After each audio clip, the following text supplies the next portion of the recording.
जय हिंद। दोस्तों, आज है संडे, तो संडे स्पेशल वीडियो को शूट करने के लिए मैं आ गया हूं आउटडोर में। आप देख सकते हैं यहाँ पे एक छोटा सा डैम है और काफ़ी आपको ग्रीनरी यहाँ पे देखने को मिलेगी। इस लोकेशन पर अक्सर ही मैं आते रहता हूँ। खैर, आज की इस वीडियो का जो हमारा टॉपिक है वो ये है कि खास करके जो नए इन्वेस्टर हैं जो 2020 के बाद में आए हैं, अगर आप डेटा भी देखेंगे तो सन 2020 के बाद में जो कोरोना पेंडेमिक के बाद में जो इन्वेस्टर हैं उनमें काफ़ी वृद्धि हुई है। आप कह सकते हैं कि बेतहाशा वृद्धि हुई है। इनमें से जो ज़्यादातर लोग हैं ना, इन्होंने खराब सिचुएशन को अभी तक नहीं देखा था, जो सिचुएशन को फिलहाल अभी ये देख रहे हैं। जो 6 महीने से लगभग सिचुएशन चल रही स्टॉक मार्केट में लगातार डाउन, वो कसम में पड़े हुए हैं कि अपनी होल्डिंग को आज सेल करें या कल सेल करें। आज रुक जाते हैं तो कल फिर से उनको 1-2% माइनस में देखने को मिल जाता है। वो सोचते हैं कि भाई हमें कल ही बेच देना चाहिए था, और फिर एक दिन और रुकते हैं तो और उनको माइनस में रिटर्न देखने को मिलता है। तो इस तरह की कसम पड़े हुए हैं कि अपनी होल्डिंग को आज सोल्ड करें, कल सोल्ड करें, हम तो भाई यहाँ पे इन्वेस्ट करके फंस गए हैं। तो ऐसे लोगों की इन्वेस्टमेंट की जो बैटरी है ना, वो काफ़ी लो हो गई है। तो आज की इस वीडियो के अंदर में मैं उनकी जो इन्वेस्टमेंट की बैटरी है उसको इतना चार्ज कर दूंगा कि डाउन करने से भी डाउन नहीं होगी। छोटी मुँह बड़ी बात, मैं एक छोटा सा इन्फ्लुएंसर हूँ, लेकिन एक बड़े इन्वेस्टर है जिसके बारे में अक्सर आप सुनते रहते होंगे, वो है वॉरेन बफेट। उनकी एक लाइन है, उनकी एक डायलॉग है जिसको आपने कई बार सुन लिया होगा कि जब लोग लालच कर रहे हो तब आपको लालच नहीं करना चाहिए, और लोग जब डरे हुए हो तब आपको डरना नहीं चाहिए। और उनकी जब ये टैगलाइन हम सुनते हैं तो हम अपने मन में यही ठानते हैं कि हाँ, हम इनके बात पर अमल करेंगे, इन्होंने जैसा कहा है वैसा ही हम करेंगे। लेकिन सच तो ये है ना दोस्तों कि कहने और करने में हमेशा ही अंतर होता है। जब लोग लालच कर रहे होते हैं ना, तब हमें लालच नहीं करना चाहिए, लेकिन तभी हम लालच करते हैं, हम भी और लोगों में शामिल हो जाते हैं। और जब हमें डरना नहीं चाहिए, उसी समय हम भी डरते हैं। जब लोग डरते हैं तो हम भी डरते हैं, जब लोग लालच करते हैं तो हम भी लालच करते हैं। जबकि ऐसा नहीं होना चाहिए कि जब लोग लालच कर रहे हो तो हम भी लालच करें, जब लोग डर रहे हो तो हम भी डरें। ऐसे में होता है ना दोस्तों कि आप अगर कौवों की झुंड देखेंगे, वहाँ पे अगर 100 कौवे हैं और अगर वहाँ पे उसमें एक बगुला रहे तो वो बगुले की पहचान अलग से हो जाती है। हम चाहते हैं कि उन 100 कौवों में हम एक बगुले की तरह अपनी पहचान बनाएं। 100 जो बगुले हैं, 100 जो कौवे हैं, उनके भीड़ में हम इकलौता अलग दिखें, हमारी पहचान ऐसी होनी चाहिए। लेकिन हमारा जो काम होता है ना दोस्तों, वो 100 कौवों में फिर से कौवे वाली ही रहती है। हमारी पहचान जो है यहाँ पे फिर से छुप जाती है, क्योंकि हम करते ही कुछ ऐसा है। हमें जो नहीं करना चाहिए वही हम करते हैं, और हम चाहते हैं कि हमें जो नहीं करना चाहिए वो हम ना करें, लेकिन इसको चाहने से भी कुछ नहीं होता है। वही तो मैंने कहा दोस्तों कि हमेशा कहने और करने में अंतर होता है। एक स्टोरी में और आप सभी को सुनाता हूँ। देखिए, मेरा अपना एक बिजनेस भी है और बिजनेस के सिलसिले में अक्सर मुझे दिल्ली जाना पड़ता है। तो दिल्ली जाने के लिए मेरे यहाँ से 2 रूट है। एक रूट मैं इस्तेमाल करता हूँ दिल्ली जाने के लिए, और दूसरा रूट मैं इस्तेमाल करता हूँ दिल्ली से वापस आने के लिए। दोनों ही रूट पर एक्सप्रेस ट्रेन चलती है। जब मैं दिल्ली जाने के लिए एक्सप्रेस ट्रेन पकड़ता हूँ तो वो अपने टाइम पर पहुँचती है, लेकिन जब मैं दिल्ली से वापस आने के लिए एक ट्रेन पकड़ता हूँ तो वो भी टाइम पर ही पहुँचती है। लेकिन इसमें एक ट्विस्ट है। जब मैं दिल्ली से अपने शहर में वापस आने के लिए ट्रेन पकड़ता हूँ तो उस ट्रेन को शुरू में ही डिले कर दी जाती है, और जब एक बार डिले हो जाती है तो वो ट्रेन और भी डिले हो जाती है। इसका कारण ये है कि उसका जो आधा रूट है वो मेन लाइन है, और मेन लाइन पर अक्सर आप देखते होंगे राजधानी एक्सप्रेस, दुरंतो एक्सप्रेस, इस तरह की जो तमाम बड़े बड़े हमारे यहाँ की लग्जरी ट्रेनें हैं या फिर एक्सप्रेस ट्रेनें हैं वो गुजरती है। तो ऐसे में उस ट्रेन को क्योंकि लेट हो गया है तो उसको और भी लेट कराया जाता है। और आपने देखा होगा कि जो छोटी छोटी स्टेशनें होती हैं वहाँ पे एक साइड में थोड़ा सा पटरी बना होता है किसी को साइड देने के लिए। तो अक्सर वो जो ट्रेन है जिसमें मैं आता हूँ उसको साइड में लगा दिया जाता है, और उसके बगल से राजधानी एक्सप्रेस, दुरंतो एक्सप्रेस, शताब्दी एक्सप्रेस, ऐसी ऐसी ट्रेनें गुजरती है। और इस स्पीड में वो ट्रेन गुजरती है कि वहाँ पे जो भी धूल धक्कड़ होती है, प्लास्टिक वगैरह होते हैं, वो सारे उड़ने लगते हैं। एकदम ट्रेन आंधी तूफान की तरह आती है और आंधी तूफान की तरह पार हो जाती है।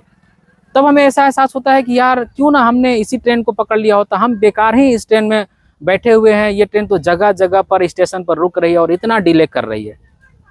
इस तरह का ख्याल हमारे मन में अक्सर आने लगता है कि इस ट्रेन से उतर जाऊं और दूसरे ट्रेन पर मैं बैठ जाऊं और वो ट्रेन मुझे आसानी से और सही समय पर घर पहुंचा देगा।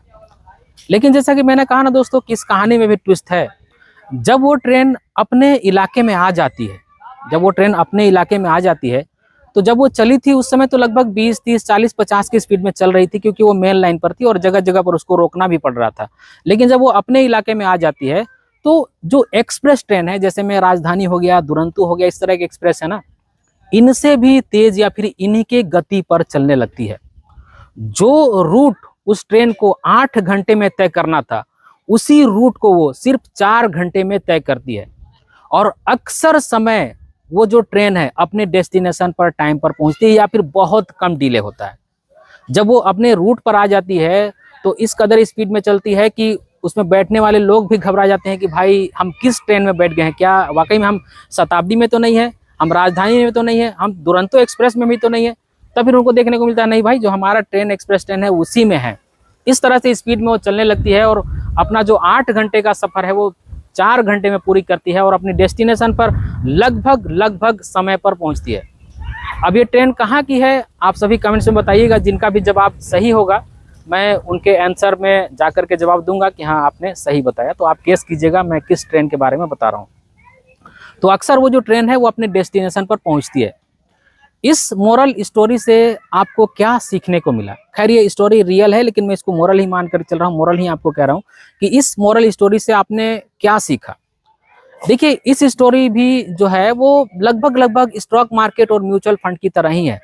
जब आप स्टॉक मार्केट या फिर म्यूचुअल फंड में अपना पैसा इन्वेस्ट करते हैं तो आपको देखने को ऐसा मिलता है कि भाई हमने 1 साल इन्वेस्ट कर लिया, 2 साल इन्वेस्ट कर लिया, 3 साल इन्वेस्ट कर लिया और 3 साल इन्वेस्ट करने के बाद भी हमारा जो पैसा है वो प्रॉफिट में नहीं है।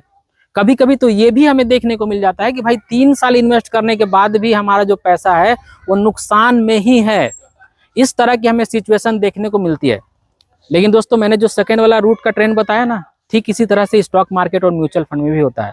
ये बात अलग है कि आप डायरेक्ट इन्वेस्ट करते हैं या इनडायरेक्ट म्यूचुअल फंड में इन्वेस्ट करते हैं, ओवरऑल आपका जो पैसा है and the end stock market में ही जाता है।